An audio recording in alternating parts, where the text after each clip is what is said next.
The linen napkins were still warm when my son called me adorable for 70, right in front of his wife.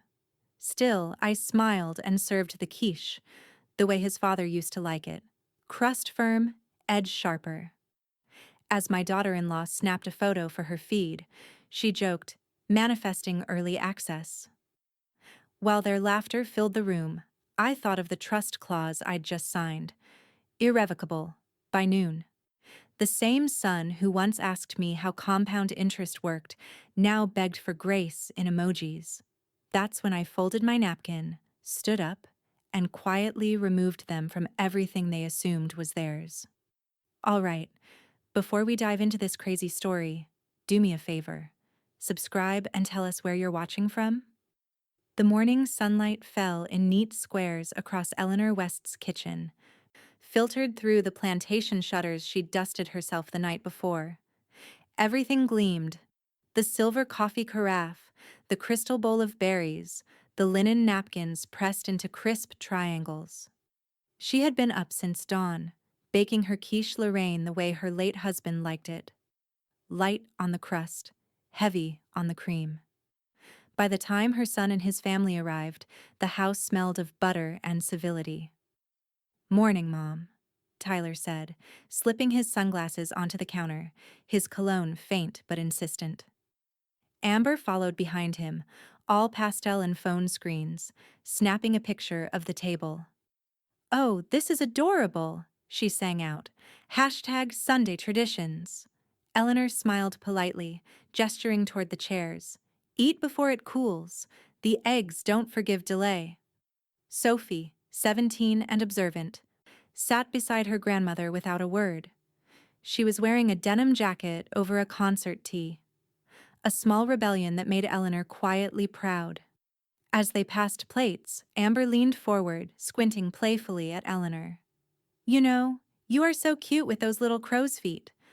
I swear, if I have skin like yours at 70, I'll thank my serum sponsor personally." Tyler laughed. "We should book you something at my med spa, Mom. First visit's free." The remark landed lightly, but Eleanor felt the tiny shift in the air, the casual cruelty hiding beneath their polished smiles. She took a slow sip of tea, letting the steam blur their faces. "I've ironed sharper things than tablecloths," she murmured, folding her napkin just so. Sophie looked down quickly, pressing her lips together to hide the flicker of indignation. Amber laughed again, tone just a little too bright. "Oh, I didn't mean anything. You just take such good care of yourself." "Of course," Eleanor said softly. "Someone has to." The clink of forks followed. Tyler checked his phone between bites, murmuring about property taxes and new clients, as if his mother hadn't been an accountant for 40 years. Amber added commentary about wealth optimization, words she barely understood, but had learned to wield like accessories. Eleanor listened, her expression neutral, her mind quietly cataloging every tone, every glance. Years of balancing books had taught her to notice what didn't add up. And what she was hearing now, the polite laughter, the thin affection, was emotional arithmetic at a loss. She rose to refill the coffee pot. From the kitchen island, she could see her reflection in the polished chrome, a composed woman in pale blue, posture perfect, eyes ancient with memory. She thought of her late husband who used to say, "Respect is a kind of currency. Spend it wisely." When she returned to the table, Amber was already taking a selfie, tilting the plate for better lighting. "Hold on," Amber chirped. "I need a shot of the quiche. It's giving Martha Stewart vibes." "Perhaps you'll tag the chef," Eleanor said, voice smooth as the china she was setting down. Tyler smirked. "Mom, people don't tag family, it's implied." Sophie gave a small, pained smile. "I'll tag you, Grandma," she said. Eleanor touched her granddaughter's hand lightly. "Thank you, dear. That's how lineage survives these days, through hashtags and heart emojis." Amber didn't catch the sarcasm. She was too busy editing captions. The meal wound down, plates half finished, conversation circling back to spa memberships, influencer contracts, and home equity loans. When they finally rose to leave, Tyler kissed his mother's cheek distractedly. "Love you, Mom. Don't overdo the chores, okay?" "I won't," she said, eyes glinting. "I've already done enough ironing for one morning." Amber giggled. "Oh, you're just the cutest." The door shut behind them. Silence returned, thick as velvet. Eleanor stood in the center of her immaculate kitchen, surrounded by folded napkins and half-drunk tea. On the counter sat Amber's phone, forgotten for once. The lock screen flashing a selfie of the three of them, all smiles, none sincere. She picked it up, studied the photo, and placed it face down. Then she reached for her leather-bound ledger, the one she kept beside her recipe book, and opened it to a fresh page. The fountain pen hovered for a moment before she wrote a single line at the top. "Breakfast, Sunday. First insult served warm." She underlined it once, firmly. Outside, a lawnmower started somewhere down the cul-de-sac, and the scent of cut grass drifted through the open window. Eleanor poured herself another cup of tea, steadied her hand, and smiled without warmth. "Let's see," she whispered to the ledger. "What shall we iron next?" By late afternoon, the scent of quiche and mockery had faded. Only the faint trace of Amber's perfume lingered, sweet and artificial, like something sprayed over decay. Eleanor stood in her study, the only room in the house untouched by trends. No pastel throw pillows, no ring lights, no curated plants. Just the smell of polished wood and order. The grandfather clock ticked behind her, steady as her pulse. She slid open the bottom drawer of her mahogany desk, revealing a folder bound with blue ribbon, her will, notarized and neatly tabbed. She'd updated it 2 years ago after her husband's passing. 60% to Tyler and Amber, 40% to Sophie. It had seemed fair then. Reward responsibility. Acknowledge innocence. Now, the figures stared back at her like miscalculations. Beside the folder was a pink sticky note, folded twice. She recognized the looping handwriting instantly. Amber's.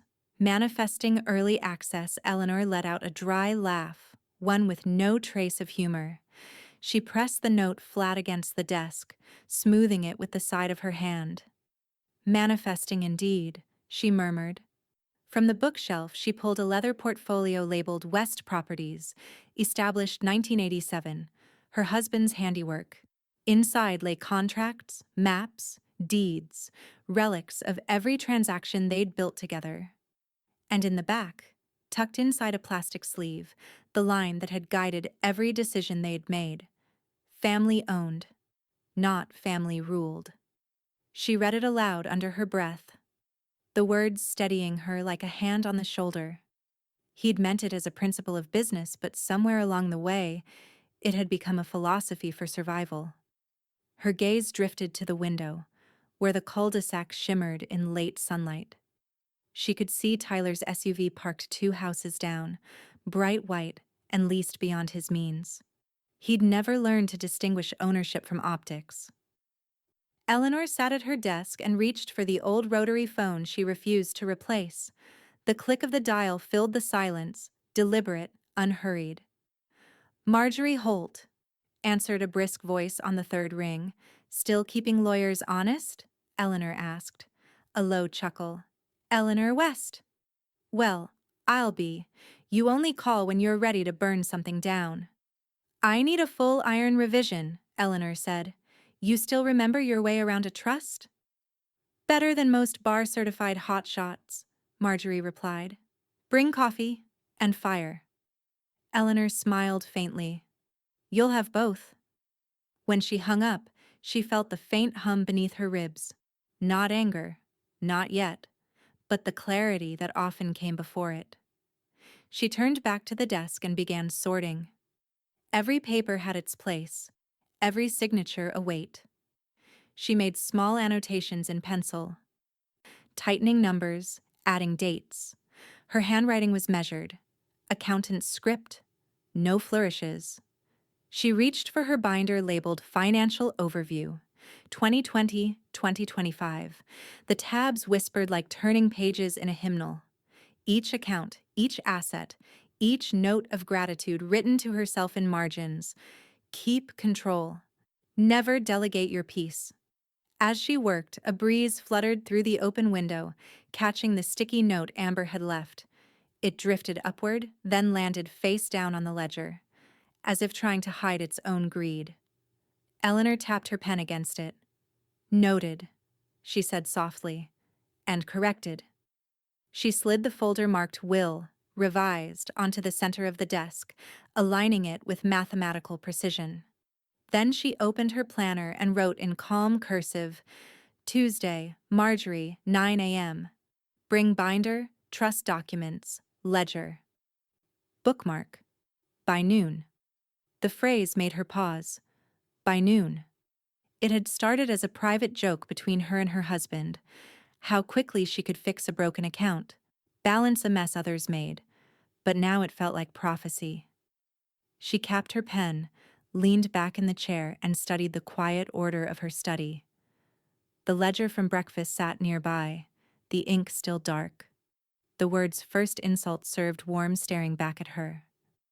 She drew a thin line beneath it and added a second entry.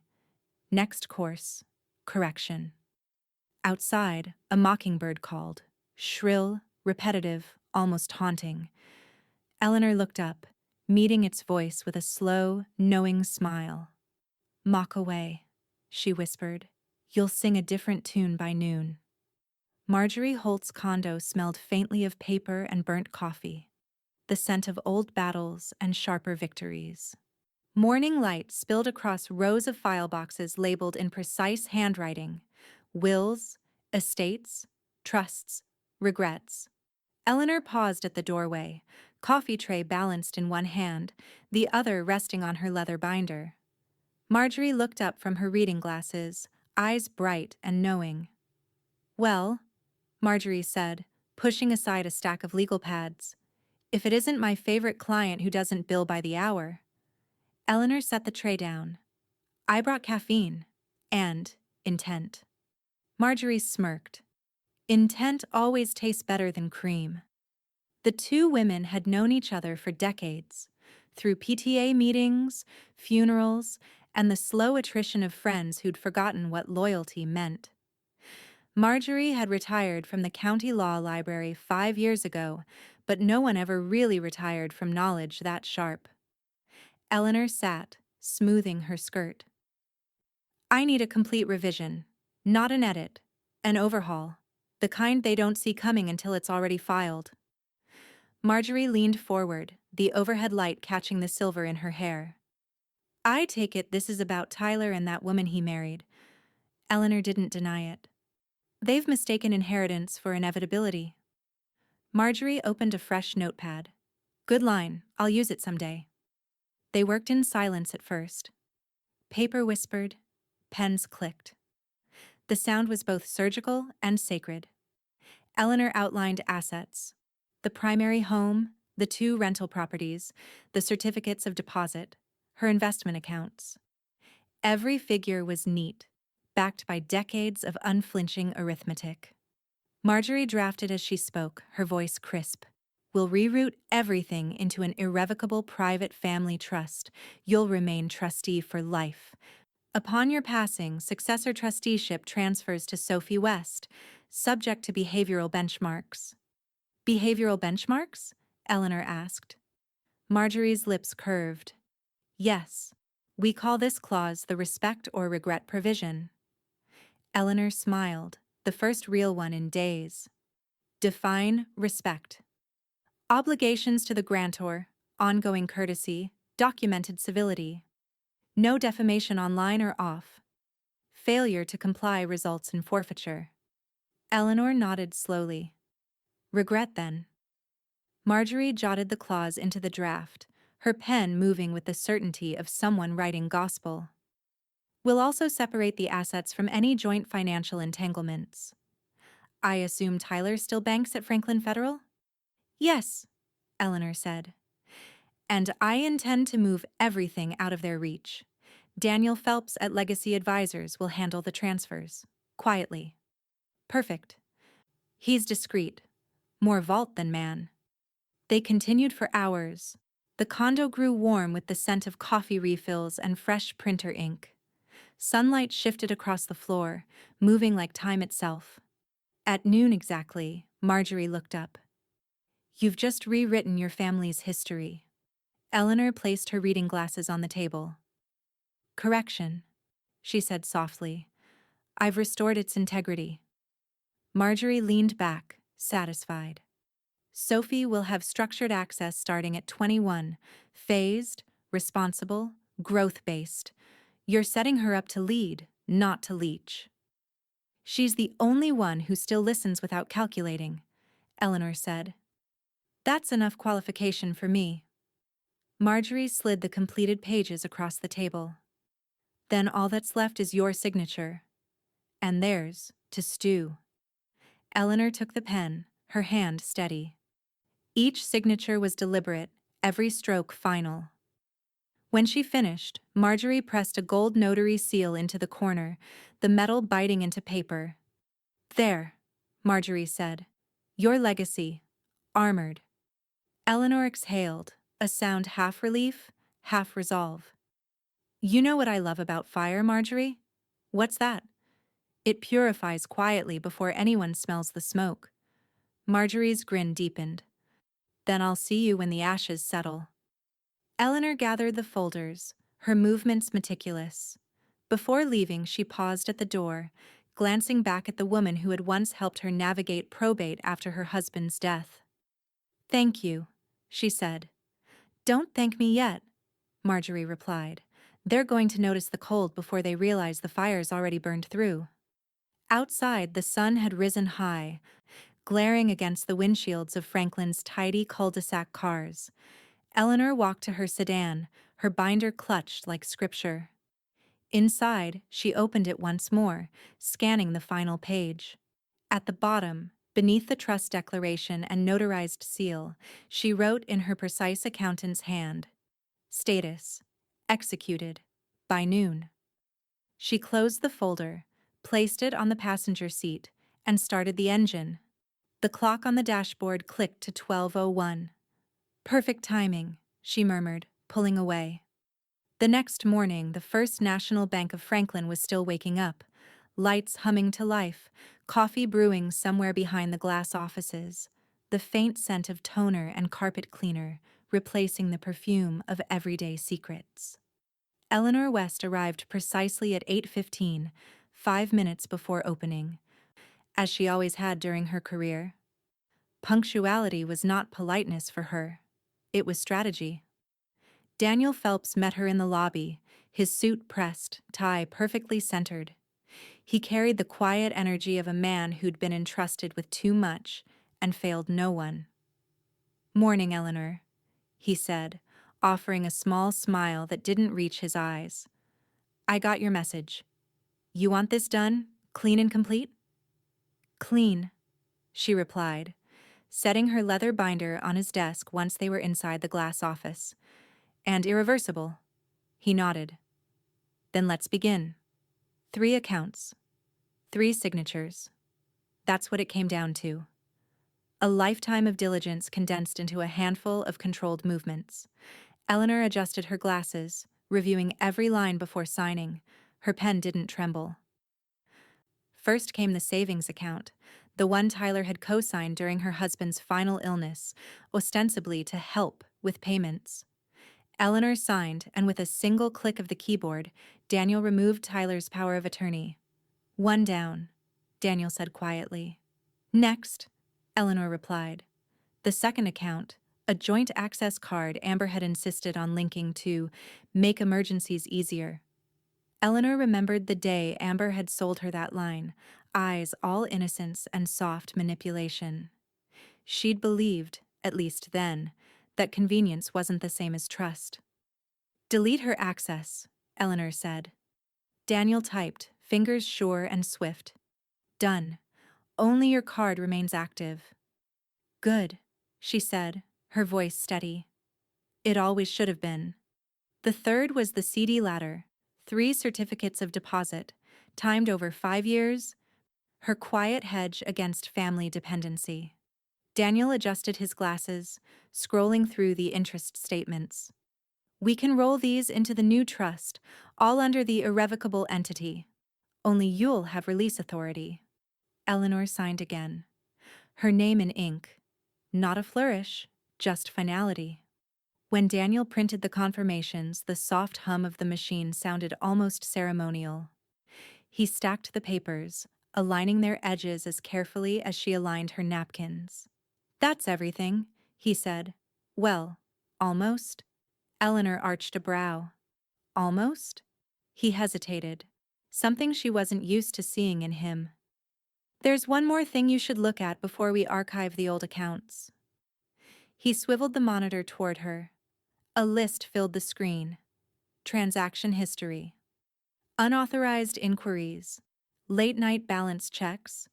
Small withdrawals spaced just carefully enough to avoid alerts. Eleanor leaned in. Her expression didn't change, but her pulse did. Print me their past activity, she said evenly. I want to see what they touched. Daniel hesitated again. It's more than you thought. I'm certain it is, she said.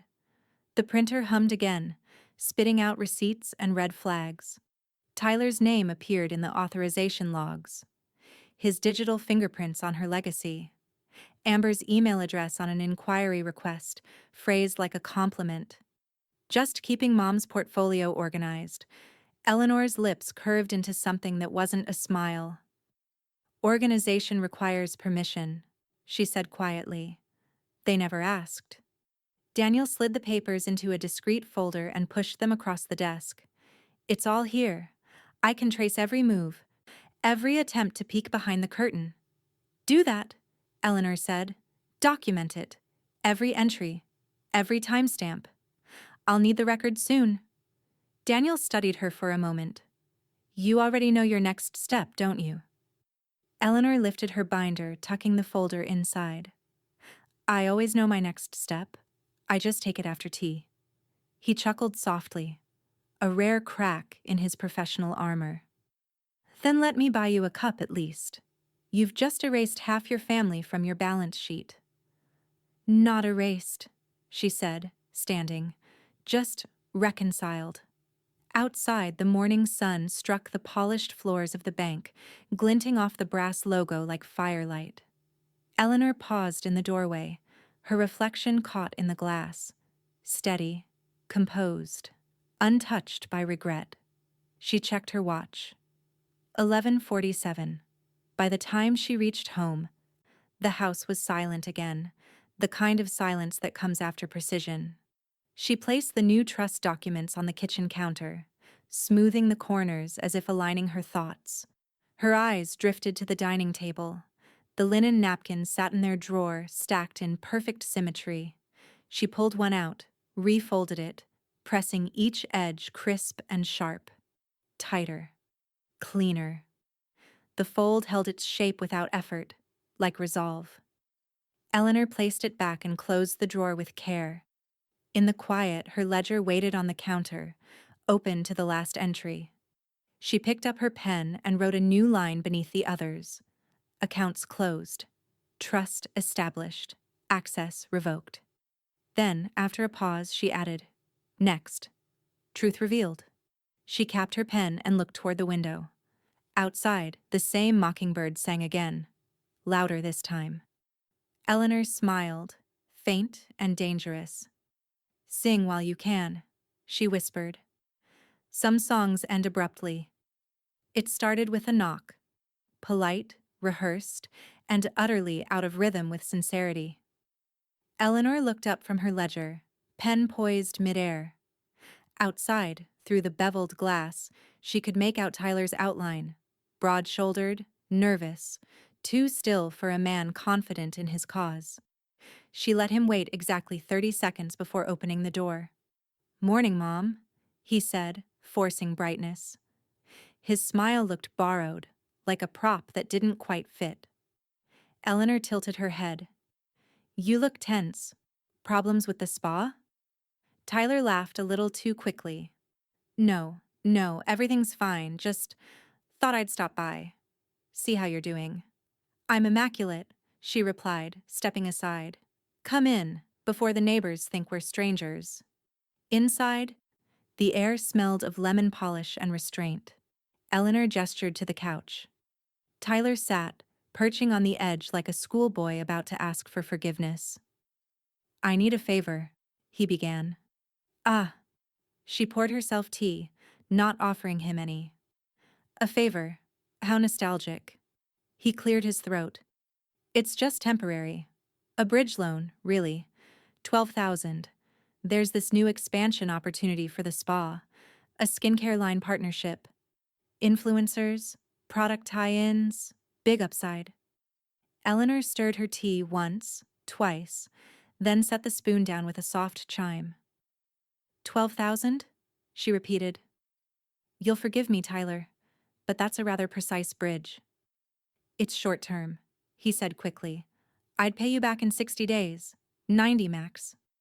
Eleanor smiled, not cruelly, but with the measured amusement of someone watching a magician reveal a tired trick. Put it in writing. Tyler blinked. What? Your loan request. Terms, repayment schedule, intended use. Attach any collateral documentation. She met his eyes evenly. That's how responsible adults conduct business. His composure cracked for the first time. Mom, come on, it's me. That's why I'm asking for it in writing, she said softly. Before he could reply, the front door swung open without knocking. Amber floated in, phone in hand, her smile bright enough to be defensive. There you are, babe. I told you not to just show up unannounced. Then she noticed Eleanor's expression and shifted tone instantly. Oh, hi, Mom. You look radiant today. Eleanor gestured toward the tea set. Flattery before noon. You must want something too. Amber let out a light laugh, the kind meant to disarm. No. I just think it's sweet that you still use real china. You're such a classic. Timeless, Eleanor corrected. There's a difference. Tyler exhaled. Amber, please. Mom, look. We just need a little help. We're investing in the business. It's about growth.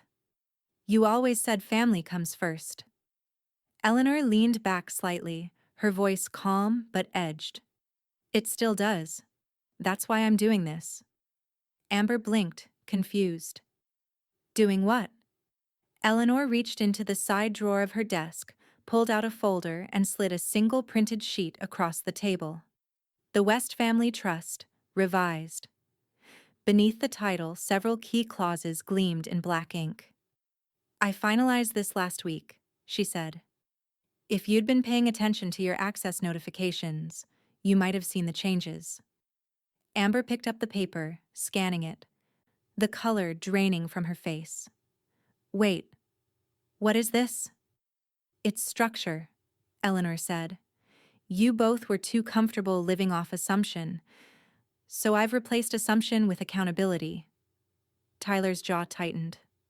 Mom, this is punishment. No, she said, her voice cutting through his protest. This is protection. For everything your father and I built and for Sophie's future. You've both spent too long acting like legacy was a given. It isn't. It's earned. Amber set the paper down, her smile brittle. You're overreacting. We never... Eleanor interrupted softly. Amber, do you remember that time you called me adorable? Over breakfast? Amber faltered. It was a compliment. Of course, Eleanor murmured. And this, she gestured to the document, is one in return. Tyler stood abruptly. You're cutting us out. After everything I've done... Eleanor rose too, meeting him eye to eye. You've done what's convenient, not what's right. You've borrowed against respect for years. I'm simply collecting. Amber's voice cracked. So that's it? You're just locking everything away? Eleanor gave a single, calm nod. Not everything. just access. She turned toward her computer, opened her email, and clicked Compose. The subject line she typed was simple: clarity. Attached was a PDF. The full trust summary, every clause and condition. Check your inbox, she said, without looking up. Amber's phone chimed immediately. She fumbled to read it, her manicured fingers trembling. Tyler's voice dropped, almost pleading. Why are you doing this? Eleanor closed the laptop. Because you asked for a loan, and I'm granting you a lesson. Silence expanded between them. Heavy and deliberate. Finally, Tyler muttered, "This isn't fairness, it's control." Eleanor turned toward the window, sunlight outlining her like a halo of steel. No, Tyler. It's balance. Something you'd know more about if you'd ever kept a ledger. Amber opened her mouth to speak, but Eleanor's phone pinged. A new email notification. From Daniel. Subject: Activity Report. Completed. Eleanor's lips curved faintly. Ah, she said, almost to herself. Right on schedule. Tyler frowned. What report?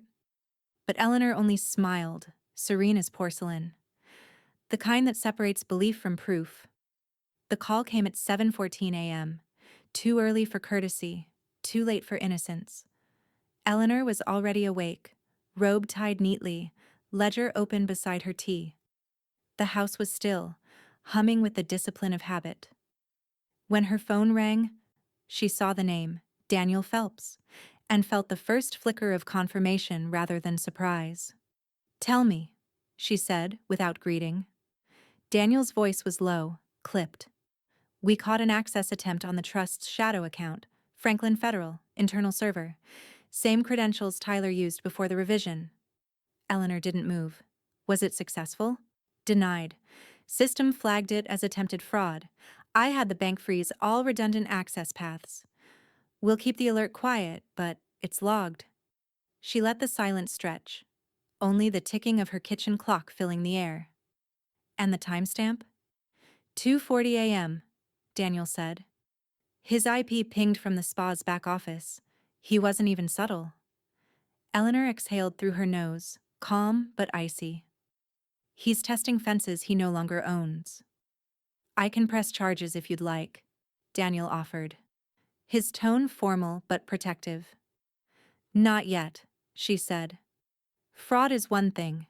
Intention is another. Let me speak with Marjorie first. I want this woven into the fabric, not printed on the surface. Daniel hesitated, then nodded through the line. You're playing a long game, Eleanor. I always have, she said. After the call, she sat for a moment, staring at her reflection in the dark surface of her tea. Her expression was composed, but something new shimmered underneath. Not fury, not even betrayal. Calculation. By 9, she was at Marjorie's condo again, coffee in hand, resolve sharper than the smell of ink that greeted her. They tried to breach the trust, she said, setting her binder on the table. Marjorie raised an eyebrow. Already? Didn't take long for the fire to flush out the insects. I want an amendment, Eleanor said. Call it the intent clause. Future infractions, digital or otherwise, void all secondary claims. No excuses, no appeals. Marjorie nodded, eyes alight. I like it. Consequences with teeth. Write it exactly like that, Eleanor said. They spent an hour tightening the wording, threading steel through every line. By the time Eleanor signed the addendum, the trust had evolved from armor to fortress. When she returned home, she retrieved a small fireproof safe from the hall closet, the one her husband had used for tax ledgers in the 90s. She placed it in the corner of her study, beneath the window that caught afternoon sun. From her desk, she labeled it in neat block letters, Legacy Receipts. Inside, she placed a single envelope, Daniel's report. The first entry in what she intended to be a chronicle of every boundary crossed. As she locked the safe, her phone buzzed. A notification from Sophie. Grandma, you should see this. Attached was a screenshot of Amber's latest post, a photo of her and Tyler at brunch, his arm around her shoulders, champagne glasses raised. The caption read, "Love wins. Money."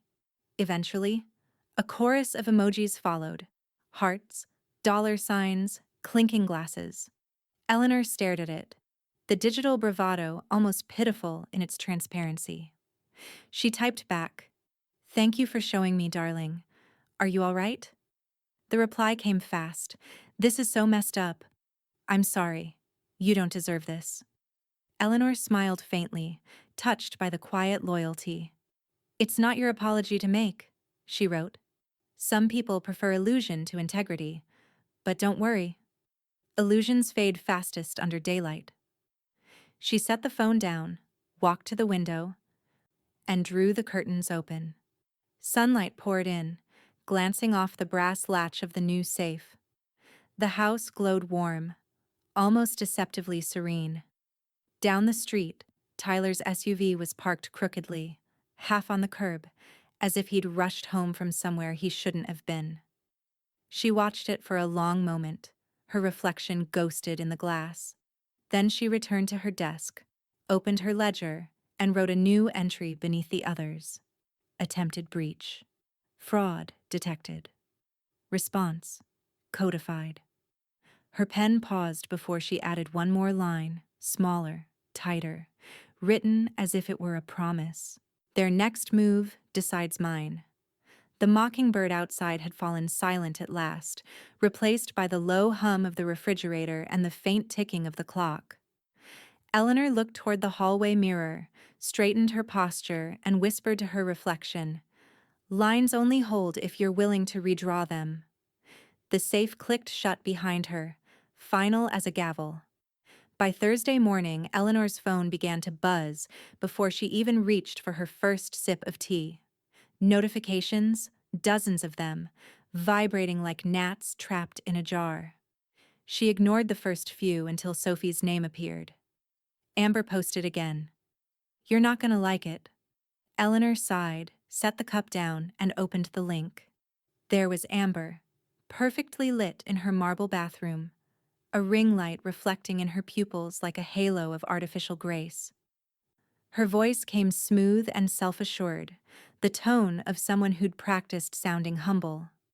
"Hey, beautiful souls," she began, smiling at her reflection more than her audience.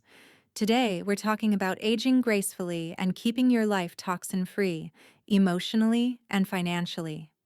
She winked, because sometimes the most dangerous toxins come disguised as love.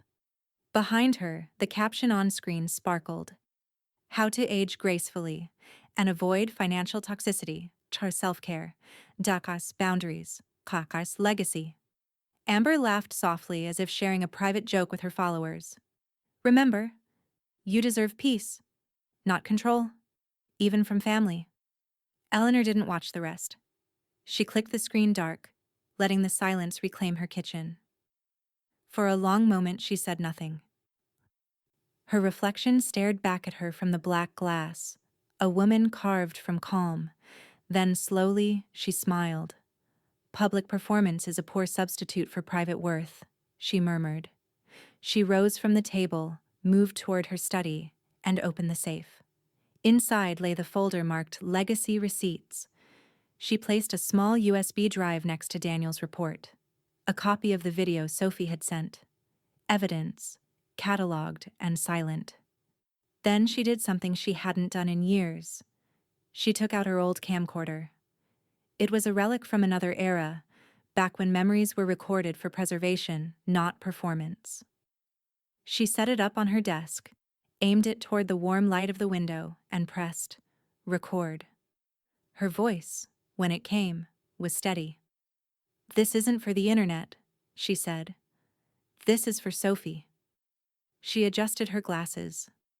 "One day, when you're old enough to inherit the full weight of what we've built, I want you to understand why the trust exists. It's not about control or pride or punishment. It's about gratitude, about remembering that everything worth keeping is earned, not claimed." She paused, thinking. Privacy is a form of dignity. The louder people scream for validation, the emptier their sense of self usually is. Protect your peace. Protect your name. Let character be your quiet announcement. She smiled softly, the camera catching the faint crinkle at her eyes. And don't fear getting older. Wrinkles don't age you. Entitlement does. Eleanor reached forward and stopped the recording. The tape whirred, clicked, and then stilled. She labeled it with her accountant's precision. For Sophie, when she's ready. The camcorder went into the safe beside the others. Her phone buzzed again. Another text from Sophie. I wish they knew what you've actually built. Eleanor typed back slowly, each word deliberate. They never looked past the surface. You always did. Then, after a pause, she added, that's why it's yours to protect. Outside, the afternoon light stretched across the street like a quiet verdict. Down the block, Amber's SUV gleamed in her driveway, the kind of shine that only existed for show. At her desk, Eleanor opened an email from Daniel. Subject, registry confirmation, completed. Inside, the message was brief. Federal Asset Registry updated. All linked accounts now secured under Legacy Trust Issue 221. Successor beneficiary, Sophie West, verified. Access chain sealed. Daniel had added a single line at the bottom, as if to reassure her. Everything's locked, Eleanor. They can't touch a dime without your hand guiding it. Eleanor leaned back, exhaling quietly. For the first time in weeks, she felt the rare stillness of satisfaction. The sense of equilibrium that comes when a structure finally holds its weight. She reached for her pen, opened her ledger, and wrote, Image curated. Truth secured. Assets sealed. Her pen hovered over the page, then she added one more sentence. Softer, almost a whisper on paper. When the mirror cracks, they'll finally see what was underneath. As evening fell, she turned off the lights, leaving only the faint glow of the safe's brass handle. It gleamed in the dark like an ember waiting to reignite. Eleanor smiled faintly. Showtime's over, she said. And the mockingbird outside, the one that had once mocked her mornings, began to sing again, quieter this time, almost as if it finally understood the tune. The envelope arrived on a Thursday. Cream paper, embossed seal, the kind of stationery people use when they want to appear civilized while starting a war. Eleanor found it resting neatly atop her morning paper. The handwriting wasn't Tyler's, but she recognized the desperation behind the formality. She slid it open with the silver letter opener her husband had once used for Christmas cards. Inside, a single sheet. Notice of counsel retention. Client, Tyler West. Representation regarding concerns of undue influence in estate restructuring. Eleanor's lips curved slightly. And so, she murmured, the amateurs hire professionals. She carried the letter into her study, set it on the desk beside her ledger, and called Marjorie. Tell me you're sitting down, Eleanor said when her friend answered. I'm brewing coffee, which is my version of bracing for disaster, Marjorie replied. What now? Tyler's retained counsel, Eleanor said, claims undue influence. For a moment there was silence, then a low chuckle, the sound of a blade unsheathed. They think you're fragile, Marjorie said. Let's show them the iron. Eleanor smiled. My thoughts exactly. First things first, Marjorie continued briskly. We file preemptively, psychiatric clearance from your doctor, cognitive stability, emotional regulation, the works. We'll date stamp it before their attorney even finishes billing his retainer. Already arranged, Eleanor said. Dr. Kessler owes me a favor from his audit days. Marjorie snorted. Of course he does. You probably caught his math error. I did, Eleanor replied. 17 years ago. I reminded him last week.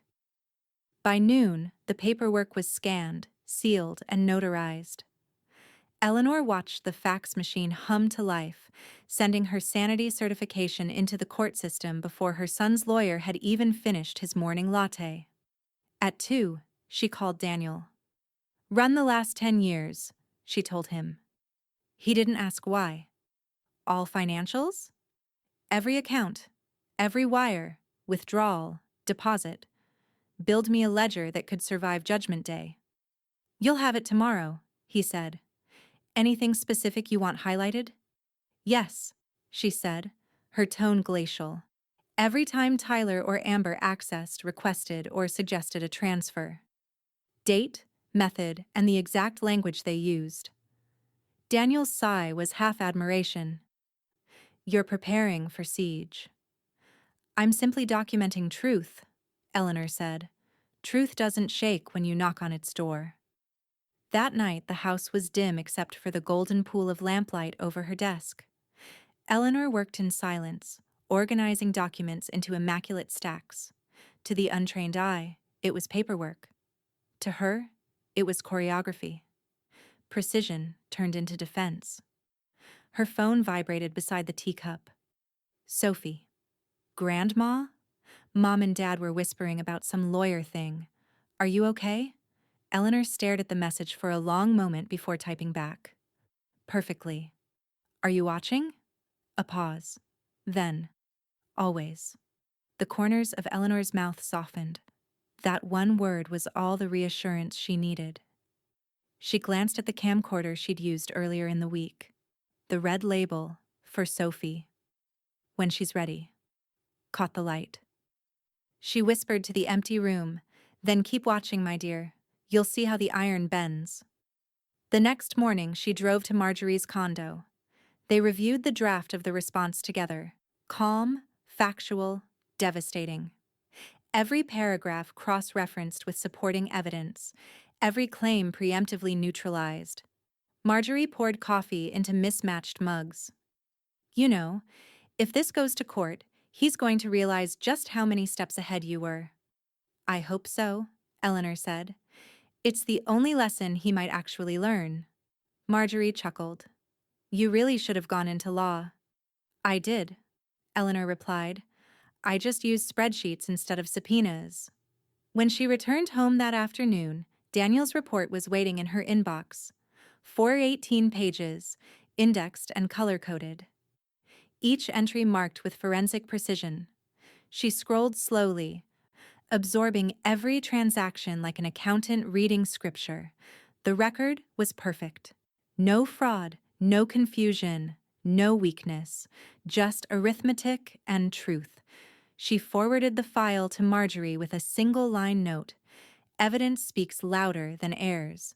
Then she printed a copy for her safe. Legacy Receipts, Volume 2. As the printer hummed, she looked out the window toward Tyler's house. His SUV was gone, the driveway empty, but the porch light still burned at midday. A small, nervous beacon of guilt. Eleanor wrote her newest ledger entry. Challenge issued. Defense assembled.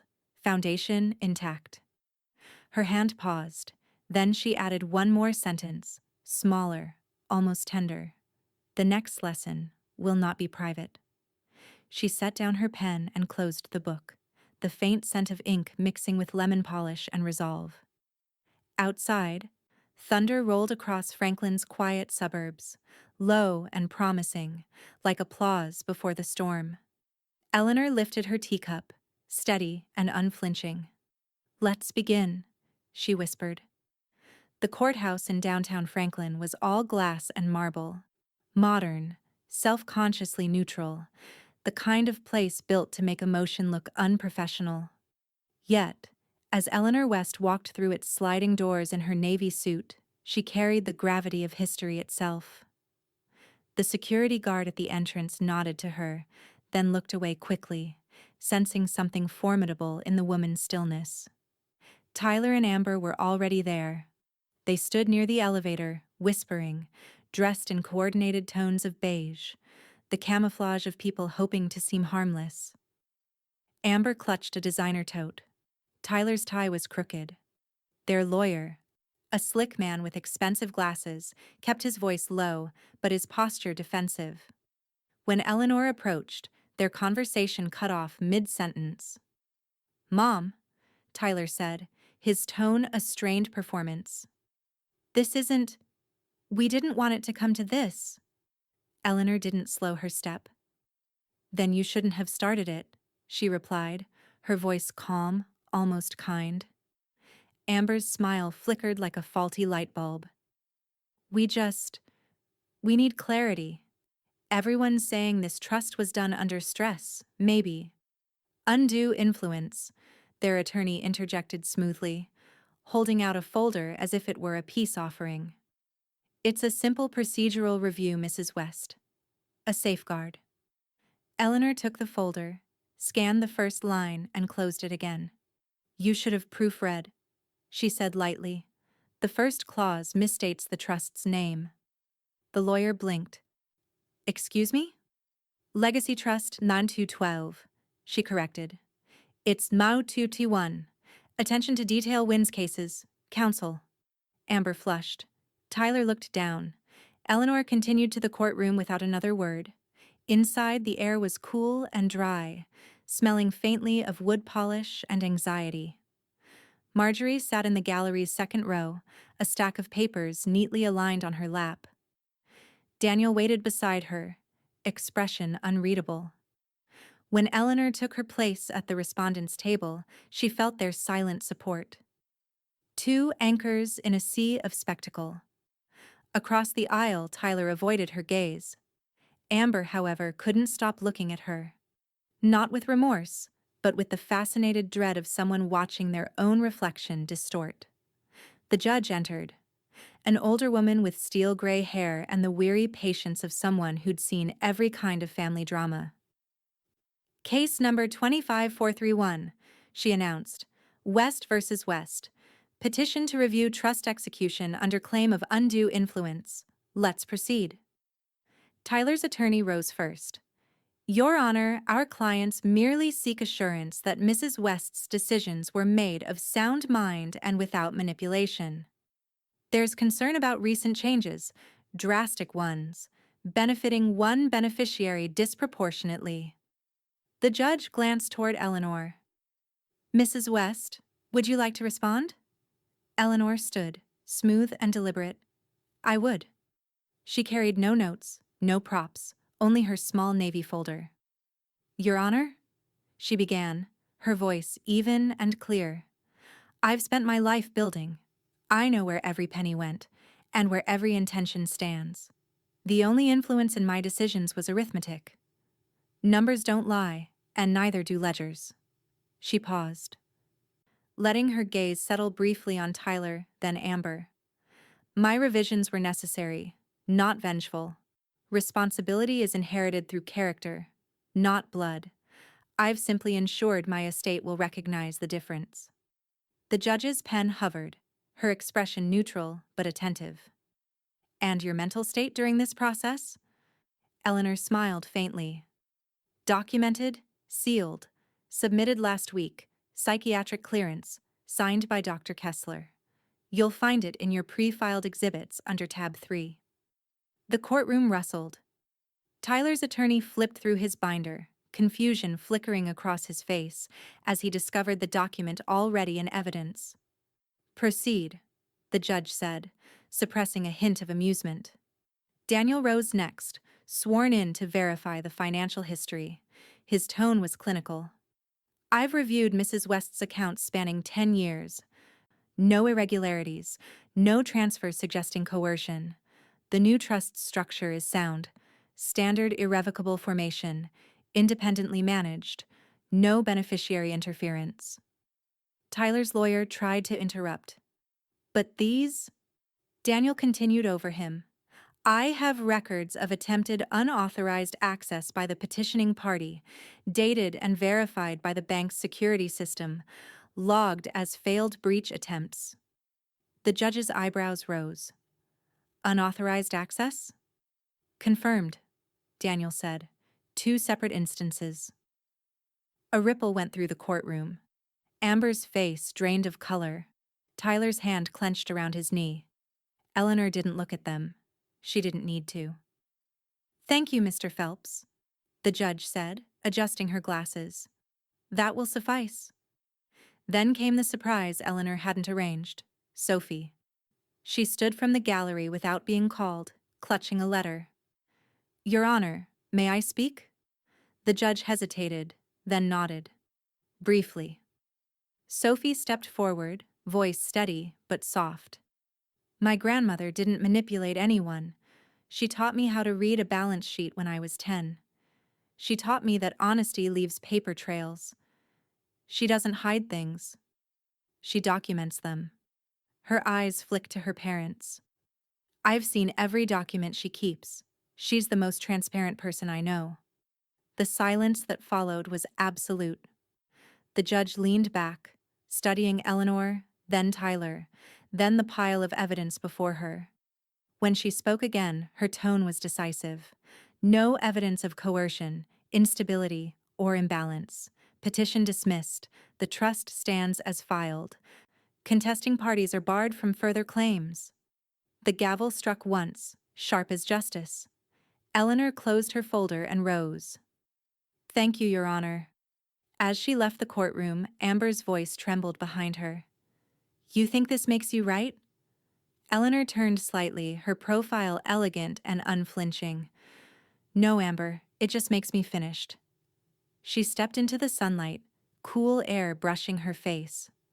Marjorie joined her on the courthouse steps, a rare smile tugging at her mouth. "How does it feel to win again?" Eleanor glanced toward the horizon. "It's not a win," she said. "It's an audit." Marjorie laughed. "An audit?" Eleanor nodded. "Every lie accounted for, every truth reconciled." She started down the steps, calm as ever. Now comes the collection.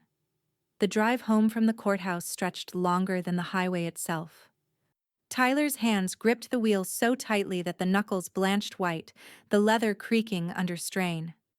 Beside him, Amber stared out the window, her reflection fractured in the glass. One image smiling, the other cracking beneath it. They didn't speak.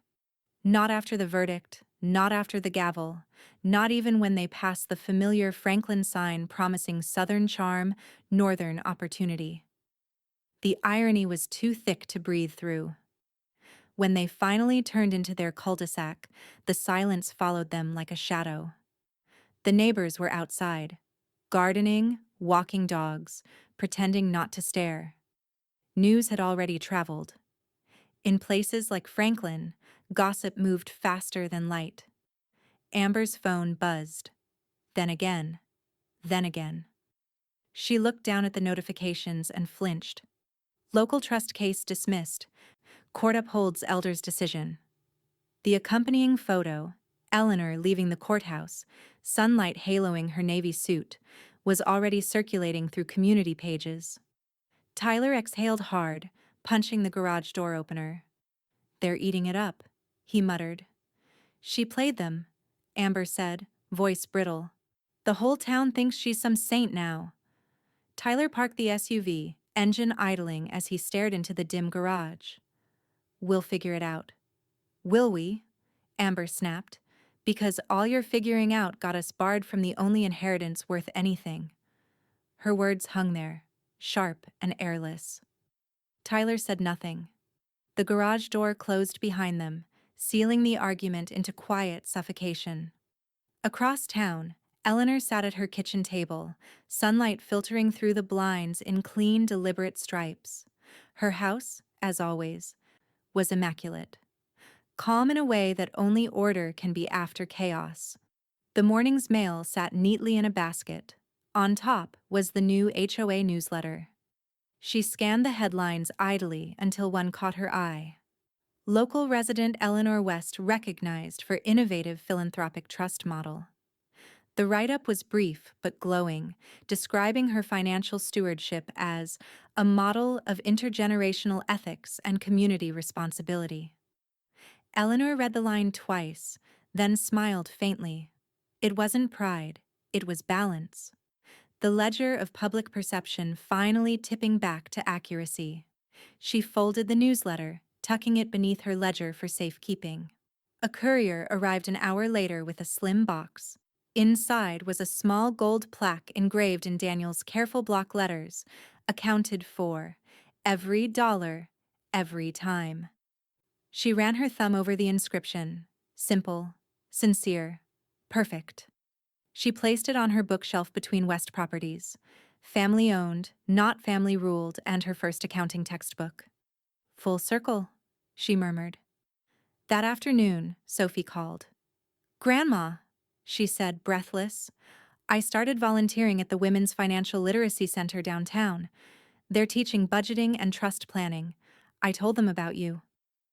Eleanor's heart lifted, not in surprise, but in recognition.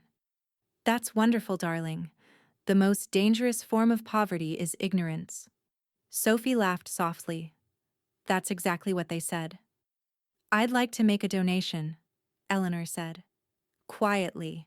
Anonymous, of course. Of course, Sophie echoed. No need for credit, right? Just results, Eleanor said. When the call ended, she opened her laptop and made the contribution under the alias Catherine Ledger. A fitting name, she thought. Truth, wearing a mask.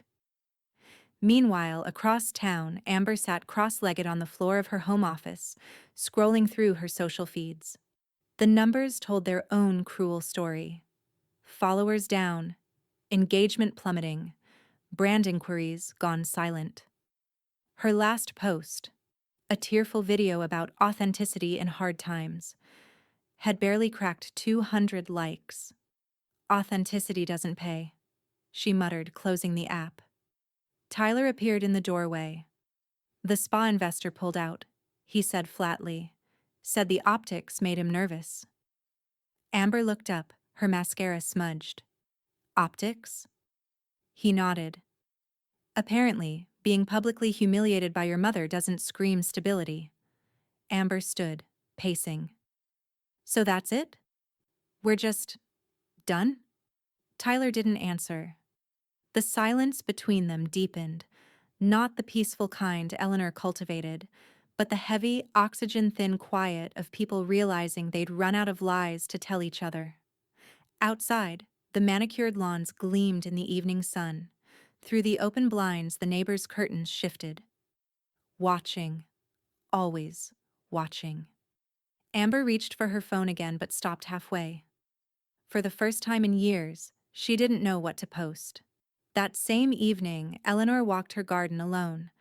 The roses were coming back, trimmed hard after winter, now blooming defiantly. She bent to touch one, feeling the velvet of its petal against her fingertip. Her phone buzzed. A message from Daniel. They'll recover. In time. But not at your expense. Well done, Eleanor. She smiled and typed back. Time is the fairest auditor. The wind carried the faint hum of the mockingbird again, softer now, almost apologetic. Eleanor looked up at the dusky sky, the first stars beginning to appear, and whispered to herself, silence can be cruel, but it can also be peace. She turned back toward the house where the light through her study window glowed like a steady heartbeat. On her desk, the ledger lay open to a blank page, waiting. She picked up her pen and wrote, verdict rendered, balance restored, interest pending. And just beneath it, smaller, sharper, the hook that still burned in her chest. Next audit, legacy. The cafe was neutral by design, muted colors, soft jazz, the kind of place meant to calm arguments before they start. Eleanor chose the corner booth with her back to the wall, a habit from years of reading people's tells before they even spoke. She arrived 10 minutes early, as always. Tyler arrived 7 minutes late, as usual. He looked older, but not in the way time ages a man. More like guilt had settled behind his eyes and refused to leave. His shirt was pressed, his smile rehearsed, both failing under the fluorescent light. Mom, he said, sliding into the seat across from her. Thanks for meeting me. Eleanor stirred her coffee once, twice, then set the spoon on its saucer. You sounded Urgent. He gave a small, humorless laugh. I didn't know what else to do. You won't pick up when I call. I return meaningful calls, she said mildly. Not repetitive ones? Tyler nodded, swallowing the sting. Okay. Fair enough. He took a breath, the kind that carried desperation disguised as humility. I'm not here to fight. I just want to know if there's any way back into the family trust. Eleanor met his eyes. You're asking if redemption comes with a deposit slip. He winced. No, it's not like that. I've been working on myself. The spa's restructuring. We've cut staff to stay afloat. And Amber. I didn't ask about Amber, Eleanor said softly, cutting him off. This is about you. He nodded again, gripping his cup. Right. Me. I'm trying, Mom. Really. I just need a chance to prove it. You always believed in second chances. She reached into her bag and withdrew a single cream envelope, sliding it across the table. I anticipated this conversation, she said. Tyler frowned. What's this? Conditions for future consideration, she replied. He opened it, scanning the neatly typed page. Each line was measured, numbered, impossible to misinterpret. 1. 2 consecutive years of sobriety, verified documentation. 2. Stable, legal employment for the same duration, proof of income and tax filings. 3. No joint ventures, loans, or financial entanglements with Amber West. 4. Attendance at quarterly family counseling sessions. Optional for me, mandatory for you. 5. Personal apology to Sophie in writing for the distress your choices caused. At the bottom, her signature, precise and final. Tyler blinked at the page, color draining from his face. You're serious? Eleanor took a slow sip of coffee. Always was. 2 years? That's insane. That's accountability, she corrected. You confuse time with effort. He leaned forward, voice low, raw. You really think I'm that far gone? She didn't flinch. I think you're lost. And lost people shouldn't hold maps for others. He folded the paper too quickly, creasing the edges. Amber's going to lose it when she hears about this. Eleanor smiled faintly. That's why I addressed it to you alone. He looked at her. Not angry, just hollow. You know, sometimes I think you enjoy this power. No, she said, setting her cup down carefully. I enjoy precision. Power is accidental. Control is earned. Tyler rubbed a hand over his face. So what happens if I do all this? Eleanor rose from her seat, picking up the check. Then we'll discuss whether you deserve access, not inheritance. There's a difference. He reached for his wallet, but she waved him off. It's my treat, she said. You've already spent enough. As she walked away, Tyler called after her, his voice breaking. You're not even going to wait for me to finish my coffee? Eleanor turned, calm and unwavering. Tyler, I finished this conversation before it began. Then she left, sunlight following her out the door like an obedient shadow. That evening, she sat on her porch with Marjorie, the air heavy with honeysuckle and satisfaction. Marjorie handed her a glass of iced tea. So, she said, did he beg or bargain? Both, Eleanor said. In that order. Marjorie grinned. And what did you give him? Eleanor took a sip, eyes fixed on the sunset. The roadmap, not the key. Marjorie raised her glass. To boundaries with teeth. Eleanor clinked her glass gently against hers. And lessons that stick. The street was quiet, the same hush that always followed a storm. In the distance, a car door slammed. Tyler's, maybe, or some other man's carrying regrets home in silence. Eleanor opened her ledger on her lap and wrote. Conversation concluded. Boundaries defined. Course set. Then, beneath it, in smaller script, next audit. The birthday. She closed the book, the sound crisp in the evening air, An accountant's benediction. The morning of Sophie West's 18th birthday began the way Eleanor liked her days to begin. Calm, deliberate, fragrant with coffee and intention.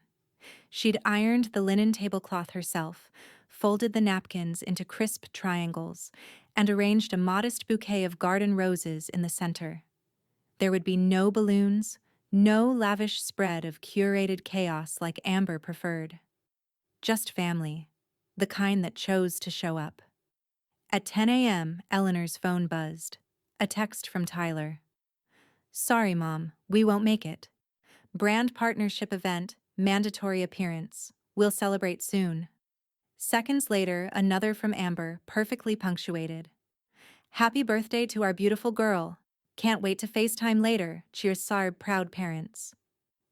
Eleanor stared at the screen for a moment, then placed the phone face down beside her teacup. The porcelain didn't so much as rattle when she said quietly, "Of course." By noon, her house was alive with gentle conversation. Marjorie arrived first, bearing lemon bars and sarcasm. Daniel followed soon after, carrying a discreet leather briefcase and a wrapped package. Sophie came last, eyes bright, nerves fluttering beneath her smile. 18, Eleanor said, opening the door with a rare, genuine warmth. "A round number. It suits you." Sophie laughed, hugging her. "Feels surreal. Like I'm supposed to know everything now." "Not everything," Eleanor said. "Just what matters." They ate quiche and fruit, the same breakfast that had once started all of this. Only now, laughter filled the silence that cruelty once occupied. Marjorie regaled them with stories of library scandals. Daniel added dry commentary, and Eleanor observed it all like a satisfied conductor. When the plates were cleared, she brought out a small envelope, sealed with gold wax. "For you," she said, handing it to Sophie. Sophie hesitated. "Is this?" Eleanor nodded. "From me to you." "Read it out loud." Sophie broke the seal and unfolded the letter. Her voice trembled slightly as she read. "You are the proof I needed, that decency can skip a generation and still find its way home. I built the trust for you, not because I doubt your worth, but because I want your worth to guide it. Remember, gratitude isn't quiet submission, it's responsibility spoken fluently." Sophie stopped, swallowing hard. "You really wrote this?" "I really meant it," Eleanor said. Marjorie dabbed her eyes with a napkin, then reached into her tote and slid a thick, tabbed binder across the table. "My contribution," she said. The title page read, Estate Education 101. "Inside you'll find annotated case studies," Marjorie explained. "Wills, trusts, fiduciary ethics. Think of it as the world's least romantic coming-of-age gift." Sophie laughed through her tears. "It's perfect." Daniel leaned forward, producing an envelope of his own. "And this," he said, "is the first step of your trust's activation. Roth IRA established. Initial contribution matched, with your grandmother's approval. Compound interest is a gift most people ignore." Sophie blinked. "Wait, so, I'm officially—" Eleanor nodded. "A stakeholder in your own future. Welcome to adulthood." For a moment no one spoke. It wasn't solemn, just full. The air seemed to thrum with quiet pride. Then Sophie reached across the table, taking her grandmother's hand. "Thank you for all of this. I know it hasn't been easy." Eleanor smiled, lines deepening around her eyes, the very wrinkles Amber had mocked. "This is what wrinkles bring, darling," she said. "Wisdom and will." Outside, a car passed by. A sleek, expensive model Eleanor recognized instantly. Tyler's. It slowed for a moment in front of the house but didn't stop. Through the window she saw Amber in the passenger seat, phone in hand, pretending to film a passing sunset. Sophie followed her grandmother's gaze. "They couldn't even come in?" Eleanor's tone was soft but unyielding. Some people are allergic to accountability. They mistake distance for dignity. Marjorie clucked her tongue. And yet, you gave them every chance. I did, Eleanor said, looking out at the receding taillights. But chances, like assets, depreciate when mishandled. Sophie squeezed her hand again. Then maybe it's time to stop giving them any. Eleanor smiled faintly, proud of the steel she heard in her granddaughter's voice. Maybe it is. They spent the rest of the afternoon in laughter. Laughter without cameras, without captions, without anything curated. Just sound and sincerity. When the guests had gone and the house returned to its quiet order, Eleanor sat at her desk, opening her ledger to a fresh page. She wrote, "Birthday complete. Legacy transferred in principle. Inheritance of character active." She set down her pen, looked toward the dark window, and whispered, "Phase 1, complete." But as she turned to close the book, she noticed something new on her phone. An alert from Sophie's social feed. A photo. Sophie at the table, smiling beside her grandmother, captioned simply, "Some inherit money. I inherited her." Eleanor felt her throat tighten, a sensation both foreign and precious. Outside, the mockingbird sang again, softer than ever. Eleanor whispered to the empty room, "Then perhaps the line has finally balanced." She turned off the light, unaware that across town Amber was drafting an email titled "Partnership Proposal, Family Redemption Series." The ledger waited open on the desk, the ink on its last line still drying. Balance, yes. But not closure. Not yet. It arrived 3 days after Sophie's birthday. A padded envelope addressed in Amber's swirling, performative handwriting. The return address was their Franklin home, though even from the outside, it radiated desperation. Sophie found it on the porch after school, nestled between legitimate mail and a glossy furniture catalog. She almost threw it away until the word "family" caught her eye on the label. She carried it inside, weighing it in her hand, her stomach tightening with the instinct that comes before betrayal. Inside was a folded letter, a memory of perfume, and something worse, printed screenshots. The letter began in Amber's delicate, looping script. "Sweetheart, please don't let your grandmother turn you against us. Families fight, but real love forgives. We all make mistakes, even her, especially at her age. Your dad and I only want what's best for you, for our family's name. But Grandma isn't well. I'm sure you've noticed. Forgetfulness, confusion, maybe even paranoia. We've started a little campaign to get her the care she needs, and to make sure her story ends with dignity, not obsession. I know deep down you want that too. Love always. Mom." Sophie's hands trembled as she turned to the printed screenshots, a fake GoFundMe page, slickly designed and horrifyingly public. "Help Eleanor West get the care she deserves. We're raising funds for our beloved matriarch's transition to assisted living. Early signs of decline have become undeniable, and as a family, we want to protect her legacy with love, not judgment." Below, there were photos stolen from Sophie's feed. Eleanor smiling over birthday quiche, her eyes bright, her posture regal. Amber had captioned them. "Even the strongest fade, eventually. Let's help her rest with grace." Sophie felt her throat close. For a moment she couldn't breathe. The ugliness of it wasn't just the lie. It was the calculation. The way Amber had twisted kindness into currency. She didn't hesitate. She took photos of everything, the letter, the screenshots, the envelope, and sent them to her grandmother with a single message. "Please, tell me what to do."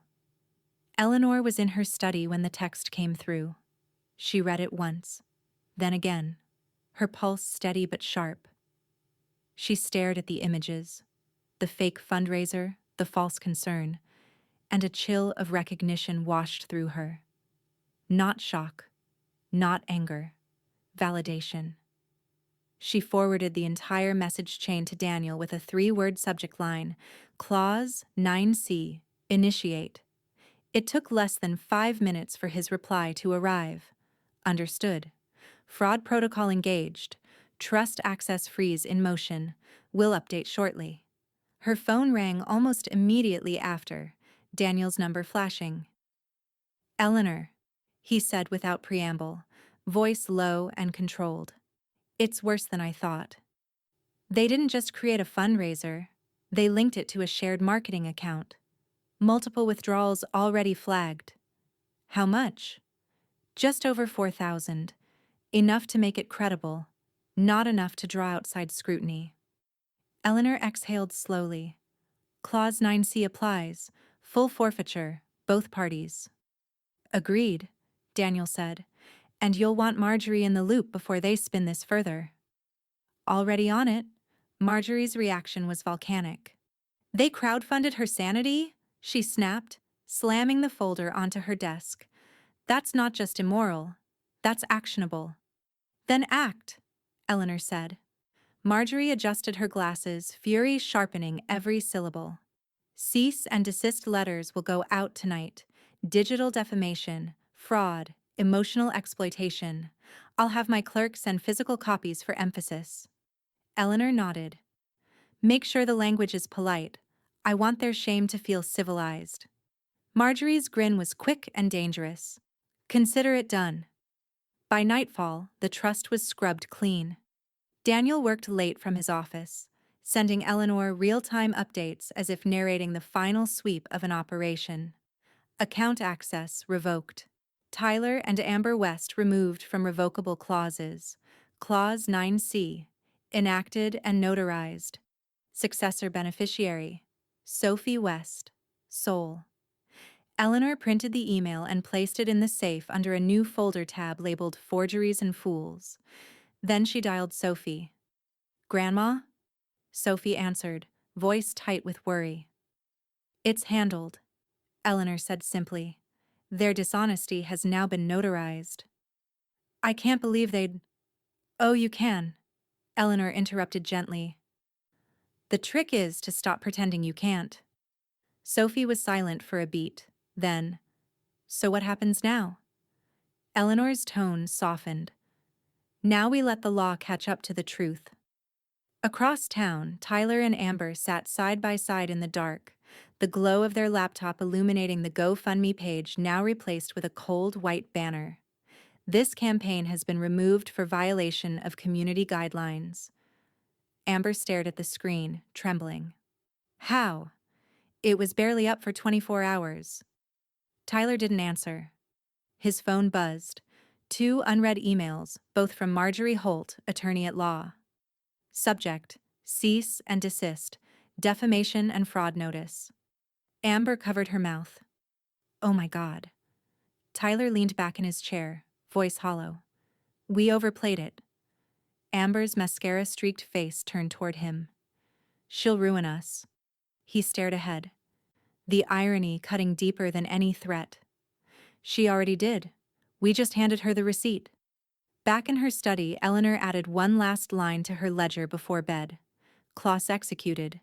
Names removed. Reputation reclaimed.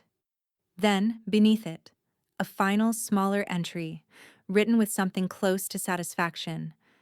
Let the silence begin again. But as she turned off the light, her phone buzzed once more. A message from Daniel. FYI, local paper caught wind of the fundraiser takedown. They're asking if you'd like to comment. Eleanor smiled in the dark, setting the phone face down. No, she whispered. Let them comment for me. Outside, the mockingbird began to sing again. A single sharp note that sounded almost like laughter. The first morning of autumn arrived soft and silver, light glancing off the dew that jeweled Eleanor's front lawn. Inside, her study smelled faintly of cedar and ink, the scent of closure. The house was quiet except for the slow, deliberate rhythm of her pen gliding across paper. Her ledger was nearly full. Each line represented years of work.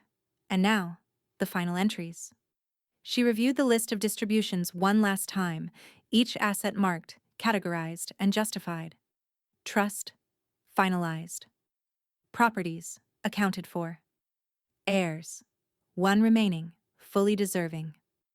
The printer on her desk hummed, producing the notarized copies she would file later that morning. She paused at the last page, the heading in bold, Villa Transfer, West Lake Property. She traced the name Sophie West beneath it, her pen pressing just hard enough to leave an imprint. The deed stipulations were clear. The villa would be preserved, not sold. It was to remain a home for study retreats, mentorship gatherings, and financial literacy programs, all under Sophie's stewardship. Legacy isn't ownership, Eleanor murmured, signing her name. It's stewardship with a spine.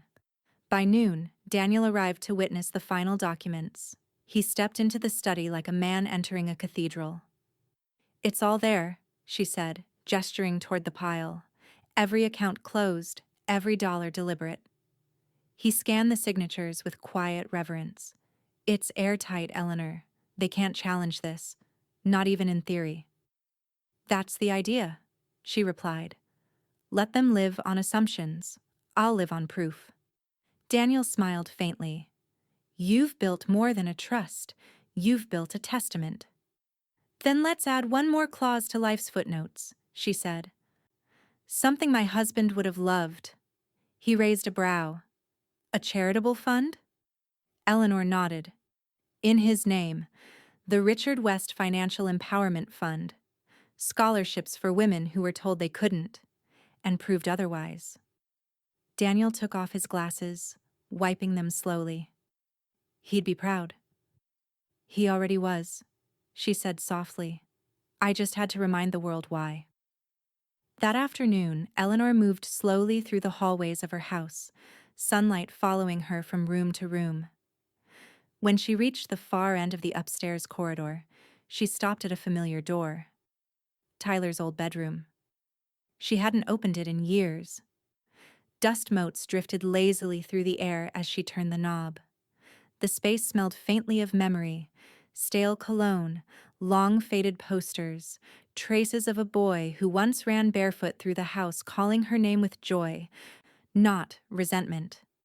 She exhaled and began. The trophies went into boxes marked "Donation." The heavy oak desk stayed. The bed did not. She replaced the frame with two sturdy reading chairs and a small shelf lined with books she'd chosen herself. Finance, ethics, self-discipline, all annotated in her neat handwriting.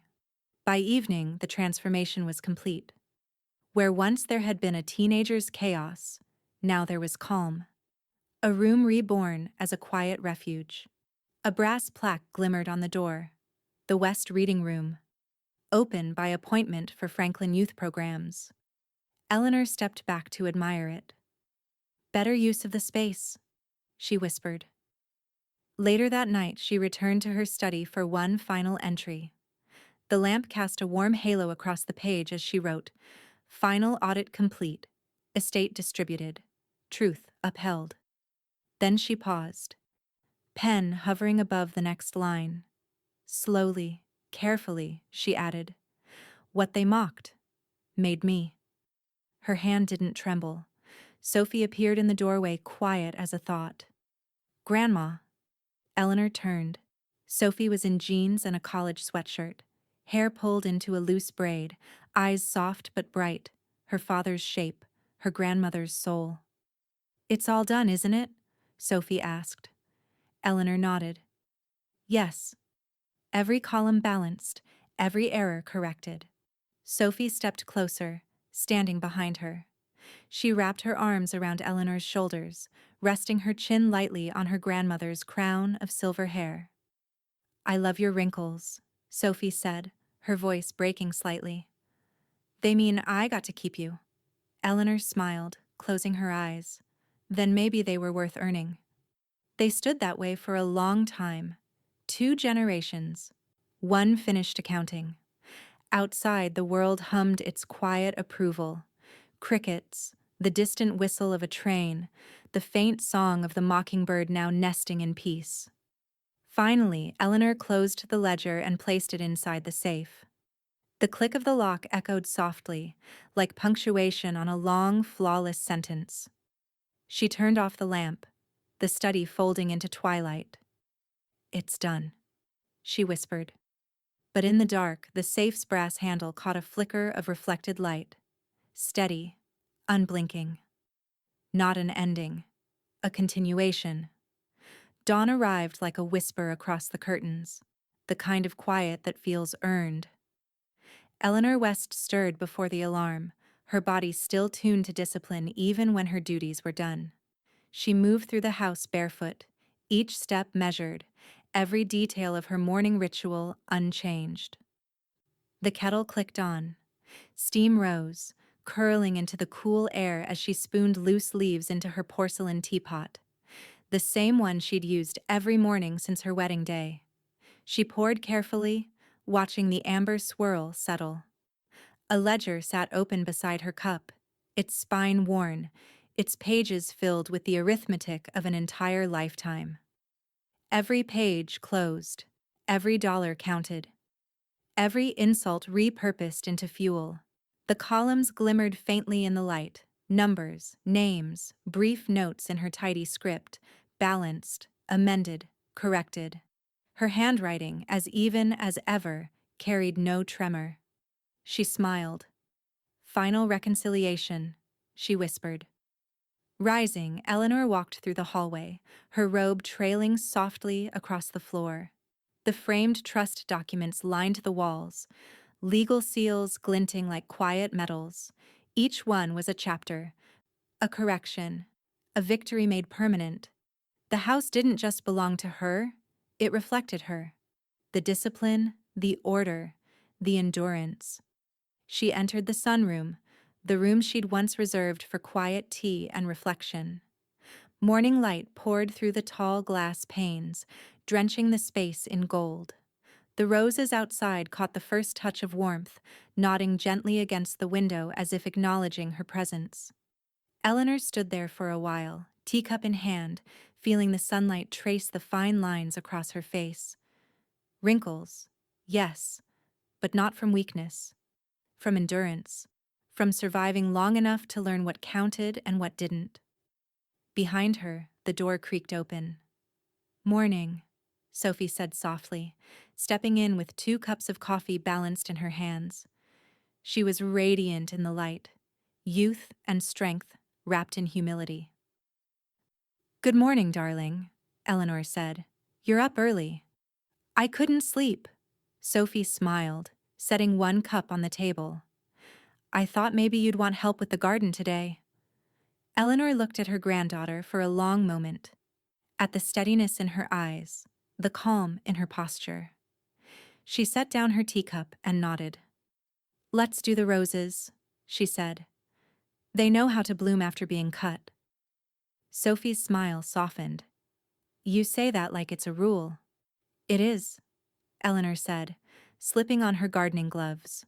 "A rule of resilience. Pruning looks cruel to the untrained eye, but it's how strength reveals itself." They stepped outside together. The air smelled of damp soil and late autumn, a fragrance both raw and forgiving. Eleanor crouched by the nearest bush, pruning shears steady in her hands. Sophie mirrored her, carefully trimming where instructed. For a while they worked in silence, only the snip of metal, the rustle of petals falling. The garden had always been her quiet metaphor. Order out of chaos, renewal after ruin. When they finished, Eleanor wiped her gloves and stood, surveying their work. The roses looked reborn, stripped back, ready for another season. "Beautiful," Sophie said. Eleanor nodded, balance restored. They walked back inside, sunlight trailing them like approval. In the study, the safe waited open, its brass surface gleaming.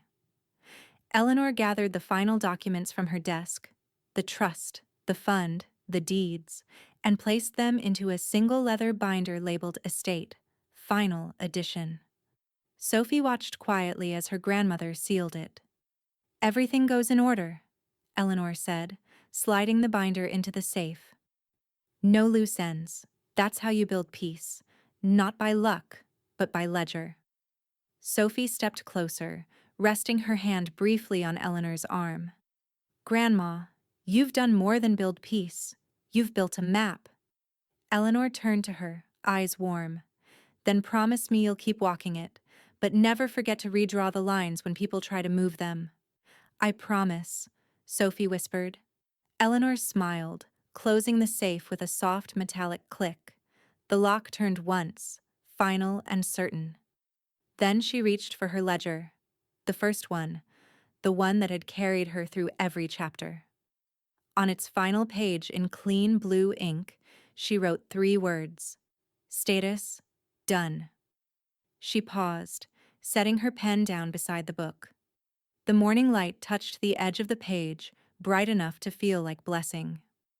Sophie handed her a fresh cup of tea. Anything left to do?